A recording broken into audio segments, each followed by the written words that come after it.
எடுப்போம், வேலை இருக்கிற டைமில் வேலைக்கு போடுவோம். அதை பற்றி நம்மளுடைய கேரக்டர்னா வேலை இருக்கும் போது வேலைக்கு போகிறோம். வேலை இல்லாத டைமில் இந்தபடிய பேப்பரோ மற்ற பிளாஸ்டிக் இரும்பு இது தகரம் இதை எடுத்தோம்னா ஒரு 100-200 கிடைக்கும். டெய்லி எடுப்போம், வேலை இருக்கிற டைமில் வேலைக்கு போடுவோம். அதை பற்றி ஒன்று எடுத்து என்ன பண்ணுவீங்க, எங்கே போய் போடுவீங்க, யார் உங்களுக்கு காசு? இதெல்லாம் இது வந்து எடுத்துகிட்டு போயிட்டு தனித்தனியாக பிரிக்கணும்.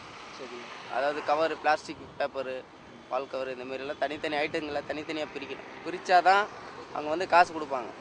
அதை எப்படி நீங்களே பிரிச்சிருங்களா இல்லை அவங்க? இல்லை, நம்ம தனித்தனியாக நாங்களே பிரிச்சிடுவோம். தாராளம் பிரித்து நீங்களே கொடுத்துருங்க. ஆமாம், தனித்தனியாக பாய்ஸ் பாட அவங்க வந்து ஃபேக்ட்ரிக்கு அனுப்புவாங்க. அவங்க அதை வந்து பிளாஸ்டிக் ஐட்டத்தை வந்து பிளாஸ்டிக் தனியாக உருக்கிடுவாங்க. வாட்டர் கேனை வந்து வாட்டர் கேனுக்கு ஃபேக்ட்ரி ஆகும்னா அது வாட்டர் கேன் தனியாக, அதாவது நம்ம குடிக்கிற வாட்டர் கேன் விஸ்னர் வாட்ரு அந்த கேன் தனியாக ரெடி பண்ணுறாங்க. பிளாஸ்டிக் உருக்கிறதுக்கு அது இரும்பு உருக்கிறதுக்கு பாண்டிச்சேரியில் அனுப்பிச்சிடுவாங்க. இரும்பெல்லாம் ஃபேக்ட்ரி, மெட்டல் ஃபேக்ட்ரி அங்கே அனுப்பிச்சிடுவாங்க. அதாவது இது வந்து இப்போ கண்ட இடத்துல போட்டு வச்சுறாங்க, குப்பை கொட்டுறாங்கல்ல, அதில் வந்து மெட்டீரியல்லாம் கிடைக்கும். மெட்டீரியல் அது இது 1-2 கிடைக்குதுன்னு வச்சு அது வந்து ஃபேமஸ் ஆகிடும்.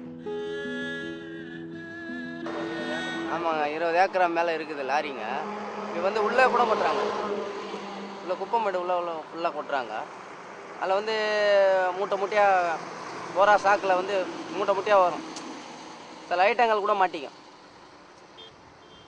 தவறி கிவறி, அதாவது சில பொருளுங்க கூட 1-2 அதாவது குப்பையில் வந்து ஒன்று நல்லா மாட்டுதுங்க. ஏன்னா சில ஐட்டங்களில் வந்து வச்சுக்கணும், குப்பையில் நம்ம போடுற பொருள்ன்றது கிடையாதுங்க, அதில் வந்து சில மெட்டல் ஐட்டம் மாட்டிக்குது. தவறி கூட நகை கூட கிடச்சிருது. எப்படின்னா தவறி போட்டுறது தான், அது வேணும்னு போடுறதில்ல. பெருக்கும் போது ஏதாவது ஒன்று குப்பையில் போயிடுச்சுன்னா என்ன ஆகும்? அதனால கூட வசதியாக இருக்கிறாங்க. நீங்கள் இப்போ வந்து ஒருத்தர் எடுத்துங்க, இந்த குப்பையை பொறிக்க பணக்கார ஆகிருக்கான். காரு, பங்களா, இன்றைக்கி கோழி கடைலாம் ஓடுது. சும்மா உட்காந்துட்டு யாரும் கொடுக்க மாட்டாங்க. ₹1 நம்மளை 10 ரூபா நம்மளுக்கு கொடுக்கணுன்னா ஒருத்தங்கிட்ட நம்ம கடமை கேட்குறதுல இல்லை. இது சொந்த தொழில் மாதிரி. இந்த குப்பைன்றது பெருசு கிடையாதுங்க, இது வந்து தெய்வத்தின் சாபம். இது வந்து நம்ம பொறுக்கிறதுனால ஒன்றும் கேவலம் கிடையாது. பொறுக்கிறோம் அப்படின்னு அசிங்கப்படுவோம். சம்பாதிக்கணுங்க, வாழ்க்கையில் முன்னேறணுன்னா சம்பாரித்து முன்னேறணுங்க, அதாங்க லட்சியம்.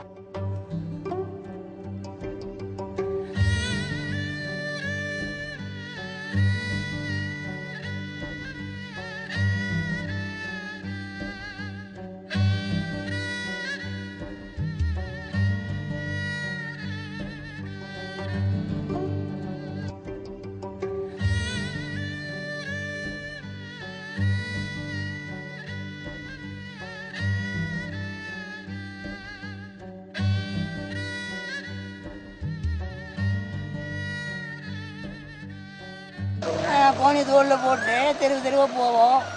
அதே பசங்களை தெருவுகளில் வந்து பிளாஸ்டிக்கு, பால் கவரு, அட்டை, water can, water bottle, beer bottle கிடக்கும். அதை பொறிட்டு வந்து நாங்கள் தனித்தனியாக பிரித்து கொண்டு காயிலங்களில் போட்டால் ஒரு டெய்லி ஒரு 50, 70, 80 கிடைக்கும். அதை வச்சு நாங்கள் செஞ்சுக்கிறோம்.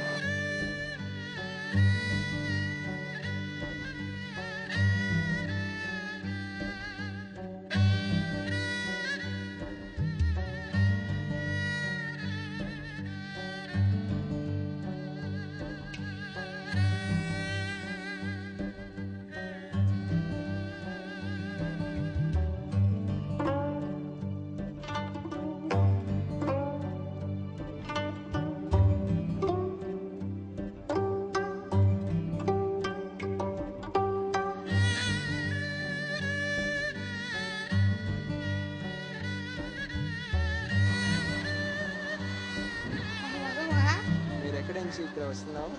ఆంధ్ర నుంచి ఇక్కడ వస్తున్నాం. విజయవాడ ఆంధ్రాన మాది. సొంతూరు అదే మాకు. సొంతూరు అది. ఎన్ని రోజులు ఇక్కడ ఉన్నారు? చాలా రోజులు ఉంది. ఉన్నాం. 5000 பேர். அப்புறம் சொல்லு. 5000 பேரும் குப்பை பொறுக்கிறோம். வேற என்ன சொல்லு? வேற என்ன சொல்ல? இங்கே பால் கவர், மசாலா, அப்புறம் வந்து நிறைய இதுவெல்லாம் பொறுப்போம், பேப்பர்லாம். சரி, எல்லா ஐட்டமும் போவோம் இங்கே. சரி, அதை எடுத்து என்ன பண்ணுறீங்க? அதை எடுத்து தனித்தனியாக பிரித்து கடையில் போடுவோம். சரி, ஒன்று ஒரு ரேட்டு.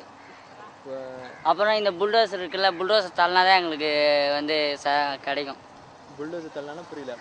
அதான் அந்த புல்டோசர் ஓடுதுல்ல, குப்பையை தள்ளும். அந்த குப்பையை தள்ளினா தான் எங்களுக்கு கொஞ்சம் சரக்கே கிடைக்கும். சரி, சரி, வேறு எதுவும் கிடையாது. நாங்களாம் வந்து வண்டி போகிறது வரது பார்த்துட்டு கண்ட்ரோல் பண்ணுறது தான் என்னோடய வேலை.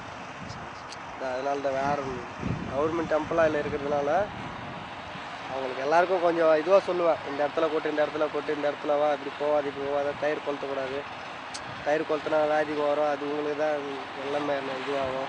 அதனால் சில விஷயங்கள் ஆகுது, அது சொல்லி இது சொல்லி அது கொளுத்தாத அளவுக்கு கண்ட்ரோல் பண்ணுவேன். முன்னாடி வந்து ஆனால் கொளுத்து விட்ருவாங்கனாக்கா அது 6 மணிக்கு மேலே கொளுத்து விட்ருவாங்க. அது நான் 6 மணிக்கு மேலே கொளுத்தி விட்டுருவோம். 6 மணிக்கு மேலேனாக்கா யாரும் இருக்க மாட்டாங்க. சரி அதனால் இந்த புகையெல்லாம் வந்து பலாப்பட்டையாக போயிடும்ல. சரி, அப்படி இருந்தாலும் அதுவும் அப்படியே நமக்குள்ளே உள்ளுக்குள்ளே இருக்கும், இருந்தாலும் வந்து அவங்கள இன்னும் கட்டுப்படுத்த முடியாது. நாங்கள் இது வச்சு தான் சாப்பிட்லான்றாங்களே, நான் என்ன பண்ண முடியும்? அதனால் என்ன பண்ணுறது, சரி 6 மணிக்கு மேலே கொளுத்திக்குங்க அப்படின்னு நாங்களே ஃப்ரீயாக விட்டாங்க. 10,000 பேர் வராங்க. 10,000 பேரா? 10,000 பேர் வந்து இங்கே என்ன பொறுக்குவீங்க? அப்படி என்னென்ன எல்லாம் plastic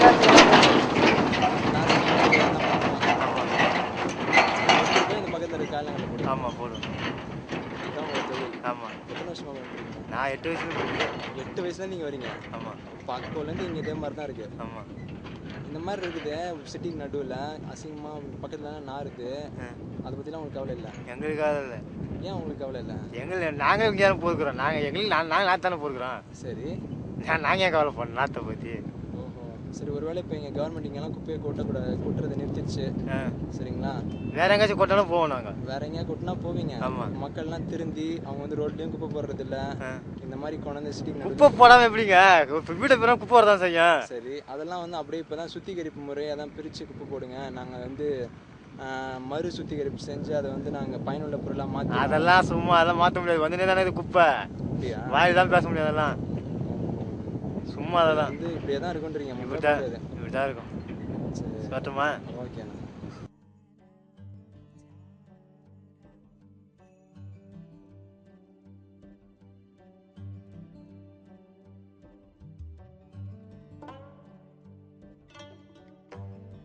Scavengers are a kind of birds or animals that have their living from the dead and decayed. Similarly, this group of people also have their living from the dead and decayed, so they are forced to be called as scavengers, living life out of death. The society don't care about the scavengers. They are alienated from the society. Instead, scavengers also don't care about the society. They are concerned only about themselves. Remember, scavengers are not selfish and they are not going to cause any harm. But there is another kind of group. They form the central core of the society. Beware of them. They are the predators, living life out of hunting.